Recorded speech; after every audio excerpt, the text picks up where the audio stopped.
আমাদের বাড়িতে একটা ঘর আছে যেটা সবসময় তালা দিয়ে বন্ধ রাখা হয়।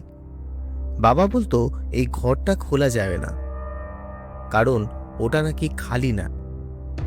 এক রাতে হঠাৎ ঘুম ভেঙে গেল। শুনতে পেলাম ওই বন্ধ ঘরের ভেতর থেকে শব্দ আসছে, যেন কেউ ভেতর থেকে দরজায় আঘাত করছে। আমি সাহস করে করিডোরে বের হলাম।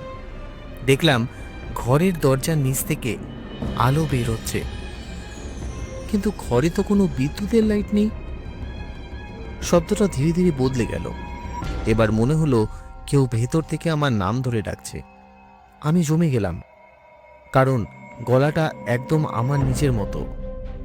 হঠাৎ তালাটা নিজে থেকে খুলে গেল, দরজাটা একটু ফাঁক হলো, ভেতরটা সম্পূর্ণ অন্ধকার। ঠিক তখনই ভেতর থেকে একটা গলা এলো, তুই তো বাইরে আছিস, তাহলে আমি কে? পরের দিন সকালে দরজাটা আবার তালা দেওয়া, কিন্তু সেটা ভেতর থেকে।